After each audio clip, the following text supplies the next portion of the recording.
All right. Welcome, everybody, to the CSUB Geology Department alumni panel discussion. Today, we have two distinguished alumni from the CSUB Geology Department. We have Bradley and Favour, and they're going to be talking with us today about their graduate school experience. So, Bradley, I'll start with you. Why did you choose to go to grad school?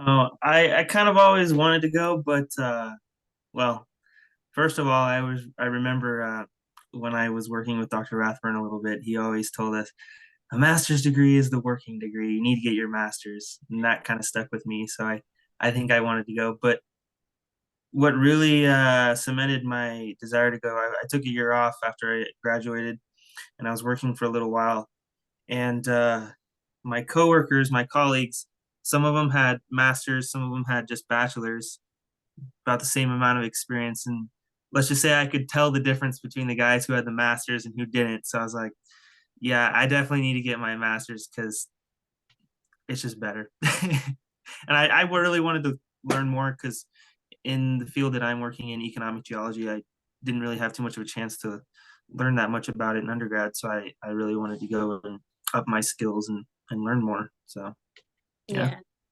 And what about you, Favour? I think there are a couple of things that motivated me towards going to grad school in the first place.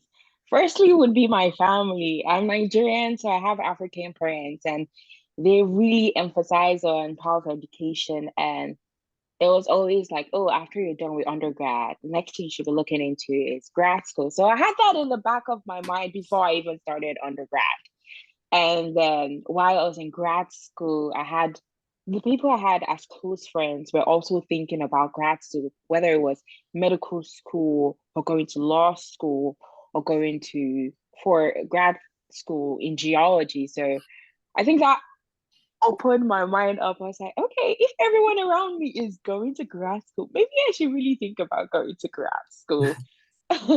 And I also interacted with a lot of people while I was in the geology department, and I was also a minor in chemistry. I had a minor in chemistry, so I had conversations with other professors within the chemistry department. So those interactions really solidified my plans of going to grad school. Now the question is, when did I have plan of going to grad school?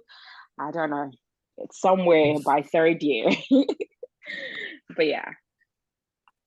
So would you guys say that you enjoy being in school generally? Like school's a good fit for you and that's why you chose to continue? What do you think, Favor? Um, I think at that point I could only speak because I was in school. I had no experience outside of school. So at that time I was like, yeah, I don't know what else. Grad school makes sense. I'm already on that pathway. Might as well finish up. Mhm. So yeah, it made sense for me at that time. And Mhm. yeah. What about you, Bradley? Yeah, well, I took a year off after undergrad. To be honest, I was just tired of school because everything was online. But that's partially also why I took a year off because I wanted to make sure if I did go back, it would be in person because that's what I prefer. I feel like I learn better that way. But at some times when I was working during that year off, sometimes I'd be like, I just wish I was back in school because that's just what I was used to for my whole life. And so I guess yeah, I enjoy being in school. Yeah. I think I didn't I took a year off too and I worked in between, but when I went back, it felt like home. Like I knew what to do Yeah. as far as classes go. But research, on the other hand, was like Yep. this whole new ball game. Yep. So my next question is, how is grad school different than undergrad? And we can start, who started last time? Favor did I Ladies last started. first. Go ahead, Yeah. Favor. time. Go ahead. There are a lot. Um, Obviously the classes we're gonna take are way smaller than undergrad.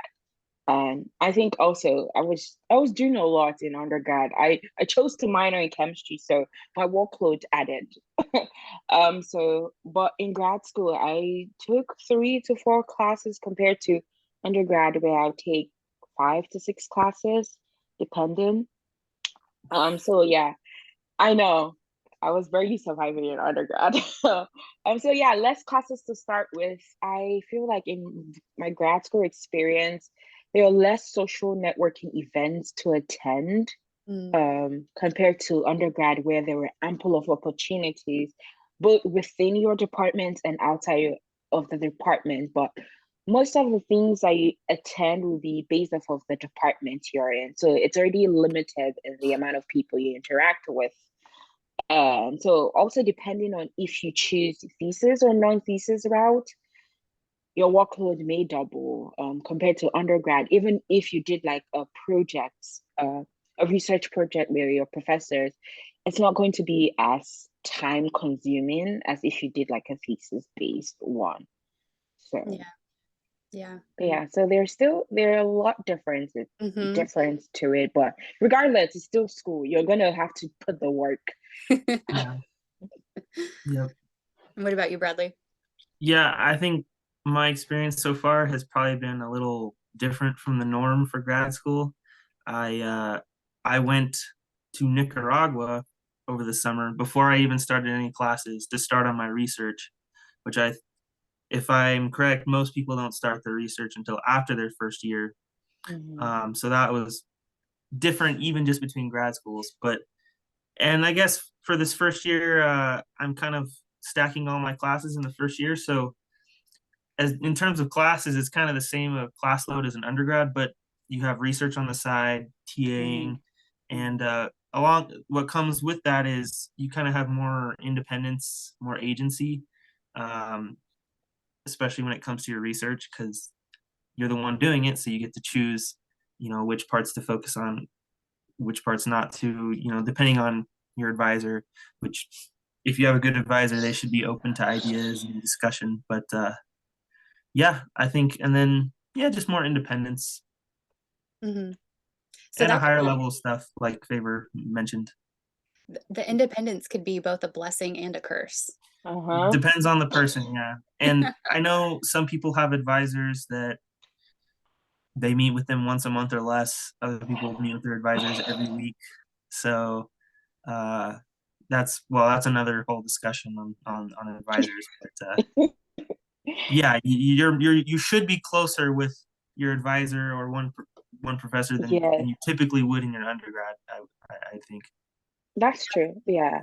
So how did you guys navigate that transition from going to like more of a professor student to more of like a they're not quite you're not quite equals, but you're definitely spending a lot more time Closer. together in office hours.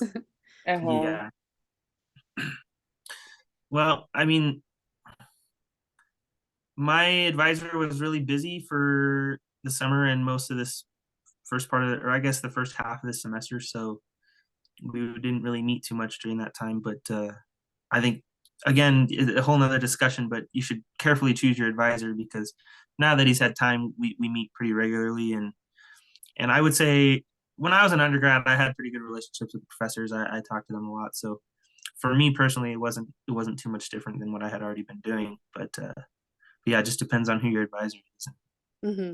Yeah. Yeah. I would say that the I guess relationship I kind of built while I was in undergrad helped me with having a smooth transition, with having a rapport with my advisor who I'd be with. So the my actual advisor wasn't the person I wanted to work with in the first place. I wanted to work with Susan Brantley at Penn State University. And as of the time where I was applying, she was taking a year off. So she was on leave. And so she suggested another professor for me. So that's how I was able to meet my advisor. So it meant like if I had not networked while I was in Penn State for like an internship, I wouldn't have met Susan Brantley and possibly find my advisor, which I'm grateful for that interaction. So that was the first step I got towards finding my advisor.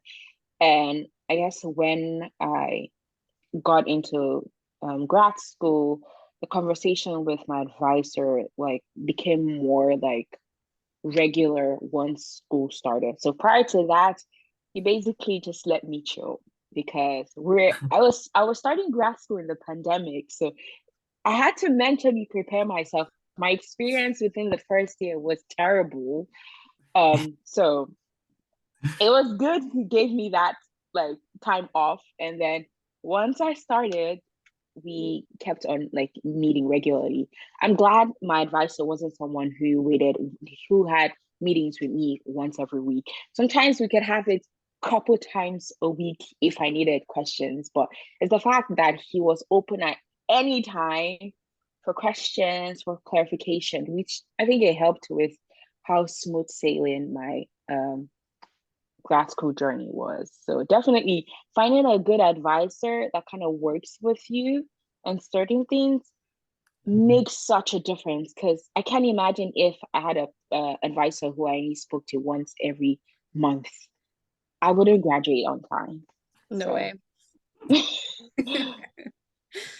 Yeah, I definitely echo that. I mean, your advisor relationship is like the thing that can make grad school a really great experience or just make it living hell. yeah. I've And heard stories. yeah, so Favor, you talked a little bit about how you found your advisor. Bradley, how did you find your advisor? That's kind of a funny story, actually. So I reached out to a professor at School of Mines and, just struck up conversation with her, um, and applied, but she didn't actually end up taking me on as a student. She actually sent my email to another professor who happened to be her old PhD student, who's now a research professor at the School of Mines. And then he reached out to me, and then we started talking, and the project that he had really interested me. So, and I got along really well with him. So I actually got recommended to him by a professor that I had been in contact with, who I didn't end up working with. So that was pretty interesting. And then, yeah, I've really enjoyed working with him so far. So, Excellent. So yeah. you guys both had people in mind rather than like a school in mind. So Yeah. that's different than undergrad where you just choose the school. Yeah. Yeah, that's totally different. Yeah, I would say I started looking for schools, but through the schools, I looked through the different programs, research that professors were doing, and I sent them emails of what I was looking at, and I asked them if they had a chance to meet up with me so I can have a conversation with them. And so, yeah, so it started with schools that I had in mind, Yep. and then people. Mhm. So Yep. Was that really I was, scary reaching out to people like that? not really. It Really? wasn't. It wasn't scary for me because I don't know. I think moving from a different continent to here, yeah. it just made a lot of things more easy for me. I'd already gone out of my comfort zone at 17, moving across continents. So sending an email to someone I don't know is not going to be odd. I love that Yeah, perspective. that's a good one. I was kind of nervous. I should have reached out to more people, but it worked out. So, Yeah, all Mhm. you need is one yes. right, Yeah. right. And a lot of people wouldn't get back to you. So I sent a bunch of emails, followed Mhm. up every week with those emails, and a lot of professors still never responded. Yeah. So send out more, and it narrows down the amount of people that will contact you. So Yep. Yeah, I would say like from the professors, and I'll get emails from students, but if I read them and I know they're generic, mhm. like like there's nothing specific about my research in the email, then I won't respond to it. So Yeah, Yep. my advice would be like tailor it to each individual person you're sending it to. yeah, Exactly. that's what Definitely. I did. Yeah, I looked through their portfolio, looked through some of the research, and see if that's what I was looking for. And I mentioned it in the email just so they know. Hmm. But sometimes they might also feel like you're not a best fit, so that's okay. Yeah, yeah. So you have to be prepared to Hmm. hear some bad news. Yeah, a lot of no's. Yep. Yep. Um, so when did you start looking for grad school? Like, or maybe you already touched on this. So Bradley, you took a year off.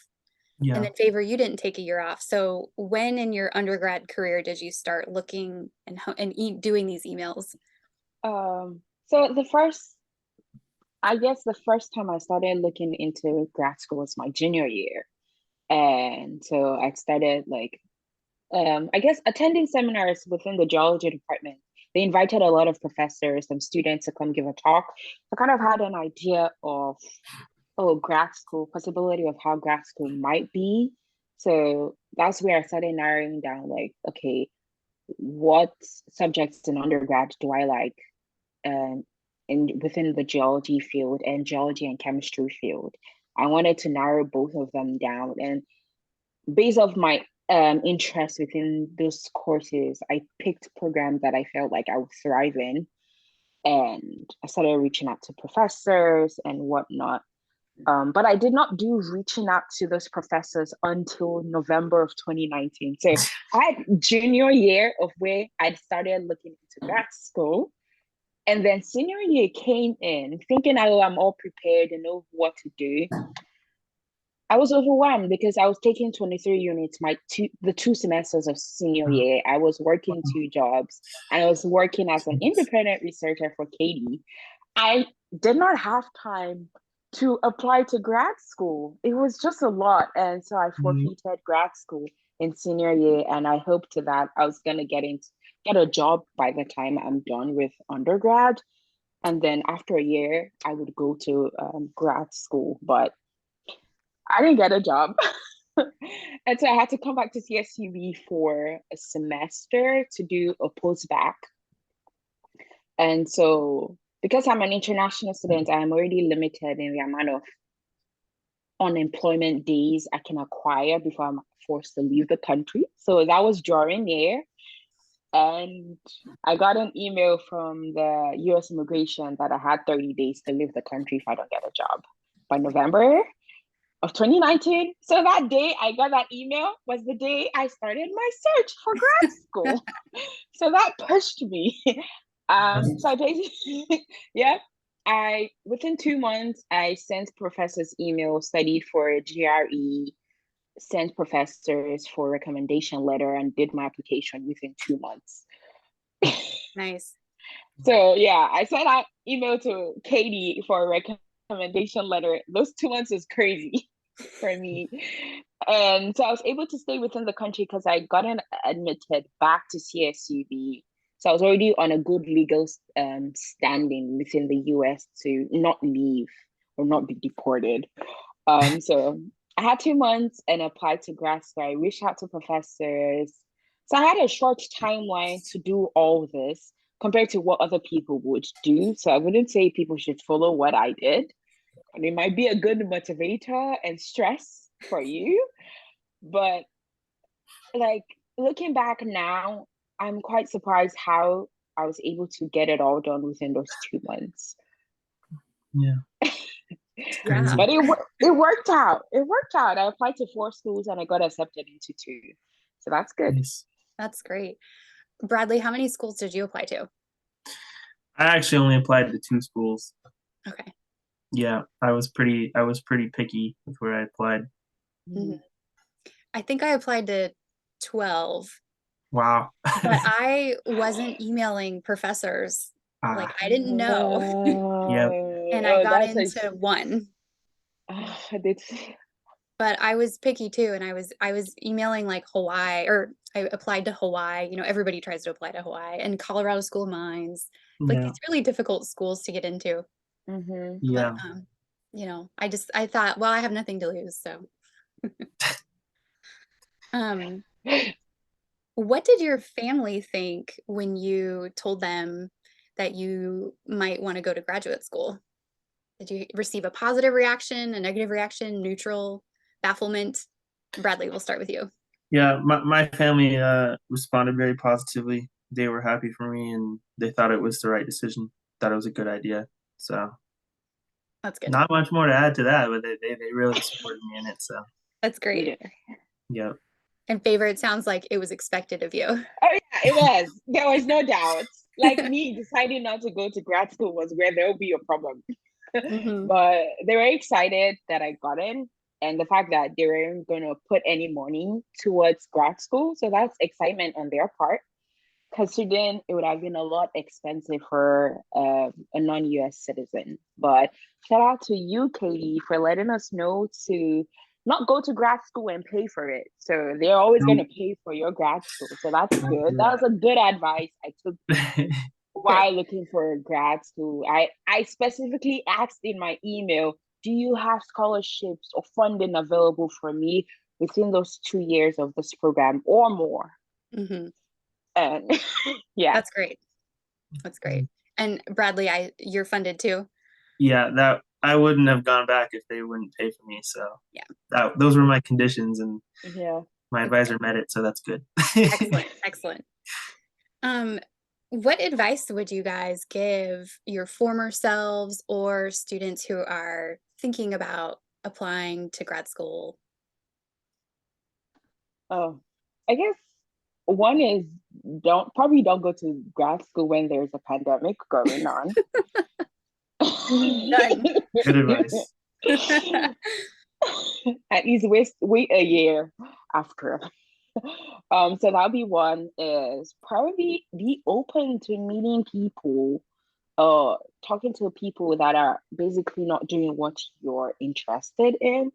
because you only know so much based off the information you have. And the only way you're being open to or like find out that there's more out there is by having conversations with other people. So by me attending those seminars at CSUB within the geology department, I got to know a little bit about geophysics. Not that I was ever going to be interested, but the option was out there if I suddenly develop an interest in that. So those seminars was really helpful. So be open to finding out information about things that you're not comfortable with. Interact with people, not just your colleagues, your professors. Yeah, some of them may not be open, but you can always find a way. Just a regular conversation down the hall. How are you doing? Could open the door for you. Yeah. So yeah, colleagues. I remember when Virginia, who worked with Katie, was applying to grad school. I was literally at the front stage of her whole application process. So I got to see the ins and outs of grad school, what to expect, like during the application process. So that was really helpful. So yeah, be open, take internships, go to do internships out of where you're comfortable at. Yeah. Yeah. So, All so right. yeah. And Bradley? Yeah, I think I'll probably echo kind of a lot of what Favor said, but one thing you mentioned at the end, internships, is not just, applying to grad school, but during my undergrad, I wish I had done more internships because I didn't really apply or do any of those. But I think as we were talking about reaching out and talking to professors before you apply is probably in my opinion, the single most important thing you can do. Everybody I've talked to, I haven't met any of my peers yet who didn't reach out. So pretty much all of them who got accepted reached out, and Mm-hmm.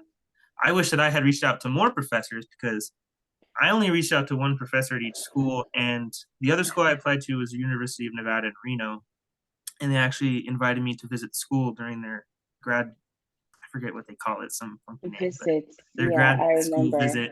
Uh-huh. And I wish I had reached out to more professors, like you mentioned, Favor, in subjects that you don't necessarily think you'll be, you know, what you don't Interested think you in. want to do, but you might be interested in. Because when I went on that visit, I met some other professors. I had remembered seeing their profiles on the website, but it was kind of like, I don't know how interested I am in working with them. But then I met them and talked more with them and learned more about what they were doing. And I was like, man, I wish I had applied and talked to these people and applied with them because they're kind of doing cool stuff that I might have been interested in being a part of. And then also, one thing I read online and got advice for but never did was to also reach out to students of professors, which I kind of got to do when I visited the school. I also visited school of mines, but I didn't really meet too many students. But like the guy that I applied to work with at Reno, he was kind of I don't know how to explain it. He just kind of wasn't very responsive or anything, and the students kind of like clued me in on that while I was there. But if I had reached out and asked, I would have known that sooner, and probably known to talk to other professors as well. So yeah, I guess for me, I wish I had done internships. Those are really valuable, and I wish I had reached out to more people, including professors and students. So Yeah, I would say reaching out to your potential advisors, grad students, you're going to get yeah, like the unfiltered you're gonna get the truth truth. from them. And and going when you're invited to those weekends or couple of Yeah, days at your Mm-hmm. potential grad school, you're in like this little cohort with all these other students too. It's like yeah. you guys get to discuss all of that. Highly recommend. Definitely go to those visits if you can. Don't Yeah. accept to a school sight unseen, because you might hate it once you get there. Mm-hmm. But if you go there and meet the people, and you really like them, then you know it's for you. So Yeah. Yeah. I would say like in my case it was different. I was my advisor's first student, so this was that's my advice. a Yeah. rogue move, but I counted on the conversation that I had with the advisor, with the person who um introduced me to my advisor. And because I'd had conversation with her while I was in Penn State, and we kept in touch while I was still at CSUB, and when I spoke about my intent of applying. And so she told me about her students because I think he was doing his postdoc with her. So we're both new. He was going to first time being a full-time professor, my first time being a grad student. So a lot of rogue move here. And I would say like we basically learned on the go. So I was basically a scapegoat for the next students to come. That's But great, but it still turned out well. yeah, it did. It really did. So Um, what's a typical day like in graduate school? Like, give me like, what time do you wake up? What are you doing all day? How exhausted are you at the end of the day? oh. Favor, I we can mean, start with you. I yeah, guess go so. ahead. I mean, my typical day changed based off my semester, right? So the first semester I started, I wasn't basically working on my research at all. I was basically learning how to code in R and Python because I was going to be doing, and yeah, my research was using R and Python for a lot of analysis because I couldn't go out in the field. So first semester I was basically learning how to code, which I swore off doing because I had siblings who were in the computer science space or whatnot, and I was like, I would never. And somehow it met me in COVID. So but a typical day would be it depends on because I was a teaching assistant, so sometimes I might have an 8 a.m. class. So I might wake up at 6 o'clock and get prepared. And then if it's during the snow, I'm walking in the snow to get there. And then I teach usually between 15 minutes to 3 hours if I have a lab, or like if it's just a recitation, then it's just 15 minutes, I think. So once that's done, I have classes to attend. I have probably a meeting with my professor, and then I'm doing a lot of R troubleshooting because I'm still new to it. Um, so sometimes I go to bed at 10 p.m., sometimes a little earlier, sometimes I don't get to bed till 2 a.m. It depends. So everything's just crazy, but it's all dependent on the stage you're in within your grad school process. So I would assume that your last semester will be a lot of early mornings, late nights, because you're trying to finish up your thesis and preparing for a defense. But And Bradley, what's it been like for you so far? Yeah, I haven't gotten as far along as Favor, but um, at School of Mines, we do a lot of block courses. So 2 weeks at a time, you go every day for 6 hours a day. That's usually at 1 to 6 or 7 p.m. for 2 weeks straight every day, including the weekends. And that's on top of my regular class. That's the whole semester, which is 9 a.m. to 11 a.m. class 2 days a week. And then I TA a course on Thursdays from 8 a.m. to 11 a.m. And then, I had to cut samples for my research. I had to do a bunch of other stuff. So during the block courses, I was exhausted every day, just doing a ton of work.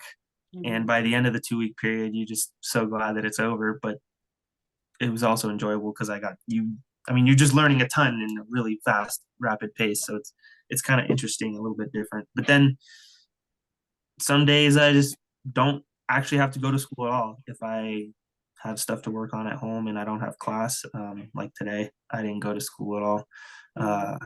Just kind of worked on some other stuff. So it really depends, kind of like Favour mentioned, where you're at in your semester and what you got going on with your classes and stuff. So I think you could probably expect it to fluctuate.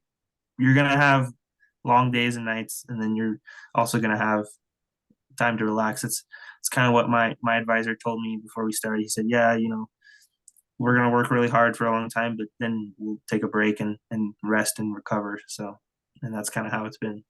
So. Yep.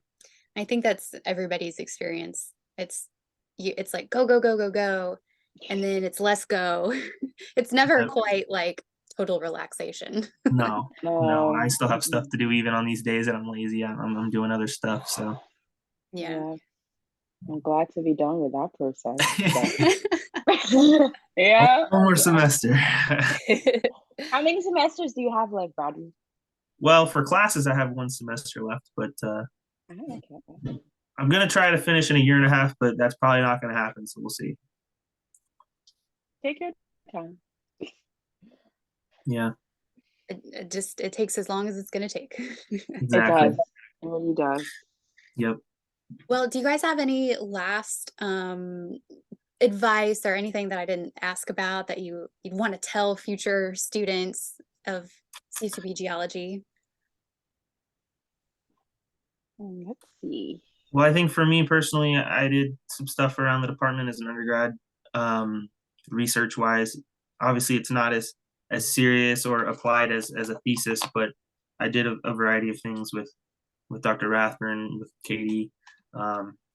So I think not only does that look good on your application, but you also get an idea of what you're actually going to be doing research wise. It gives you a glimpse into that. So I think that was super valuable. Do as much extra stuff as you can when you're an undergrad and you don't have to worry about doing a thesis proposal and getting your committee put together and all this stuff. So that I think is really important, really good. And then you also learn what you like and what you don't like. So yeah, I think that's really important. And nothing else comes to mind. I think, yeah, for me, the most important part, reaching out to professors, but we kind of talked about that a lot. So yeah. Any last pieces of advice, Favour? Sure. I guess I wanted to reiterate the fact that just because you go to grad school doesn't mean you end up within the academia space. Yep. Some people think that once you do that, that's the only route you're going to, but no, there are a lot of options out there for you. And the only way you're going to find those options is by talking to people, attending seminars, having conversations with your professors, people outside of your field as well. But yeah, because CSUB, as much as we talked about grad school, it's still centered on grad school for petroleum geology, and then to also be within the academia space of potentially being a professor. And I knew for the get-go that those two stuff did not align with what I wanted to do. I don't want to be a professor. I do not want to work within the field of petroleum geology. I wanted to look for stuff, research about it, but not be like my end goal as a petroleum geologist. That was not my thought process. So that's one. Reaching out to people is really essential with a lot of things. That by interacting with your professors, they kind of know what you're interested in, and if any opportunity comes by, they'll always have you at the back of their mind for potential projects. And also good people for a recommendation letter when you're actually applying, because you're still going to need them. You're not going to go to grad school without family relationships, because that part is important to pave the way for the next journey of your life. So Mm-hmm. yeah. So Favour, tell us about your exciting job. I'm glad to be done with school, but somehow I'm still like, oh, there's a safe haven with school, with research, which I'm glad that's over. Paper is published, but now I'm here, and it's another aspect of, I guess I'm out of academia space, and I'm basically using all the skills that I've learned both in undergrad and grad school, and because I'm within the environmental consulting firm, so being a consultant, it needs I'm still going to be interacting with clients. So that interactions that are formed in undergrad and grad school has really helped me with transitioning and how to speak for myself in cases where it's needed, interacting with contractors that I'm working with, or being out in the field. So, but I like what I'm doing so far. It's been a lot of trainings. I've done a lot of solo events so far, but I'm glad I chose the company I'm working with because everyone's pretty chill. Everyone's relaxed. There's no like, it's a good working environment, which is what I was looking for in the first place. I didn't want my first job out of school to be a place where I'm mentally drained, but it feels refreshing just to talk to people within the same field or higher. Like I could talk to the people at the top. We went bowling the other day with my boss, and everyone was just laughing and just working well. So yeah, but I like it. I really like it. That's great. Bradley, do you have any plans after master's degree?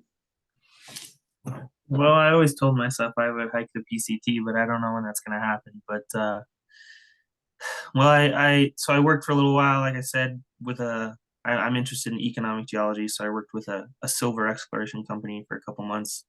And then in Nicaragua, for my research, I was basically working as well with another exploration company on a gold project in Nicaragua. So I was doing core logging, open pit mapping, all kinds of good stuff, getting out in the field, which is what I like to do.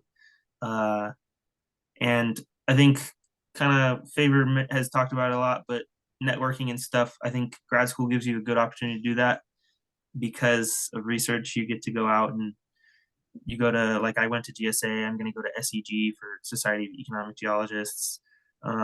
We have seminars all the time where people come in, so it's really good for networking, especially in for me personally in economic geology. It's kind of a small world, so if you're able to get these events going on, it's really useful to make connections. So for me, I'm planning on working in exploration geology or mining geology. Probably start out in exploration for a while, and then when I get tired of going everywhere, I'll settle down and be a production geologist. Nice. Yep. Well, that sounds great. And I like that both of you guys are in non-academic paths, because like when you're in undergrad and you're talking to only your professors, we are all in academia. So of course we like think that's a great idea. It's totally skewed, but I It think, is.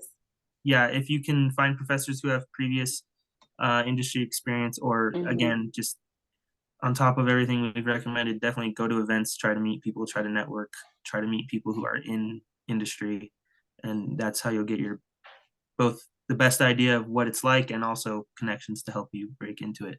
And again, another thing too is the masters is gonna set you above all the people with bachelors. So that's also a big motivation why people should really consider it, because I mean, and it's totally justified because you take on your own full scientific project from start to end, and more classes, and at least in my experience, lots of very applicable skills have been learned both in my research stuff and in my classes, and getting to meet a lot of people in networking. So I think it's extremely valuable.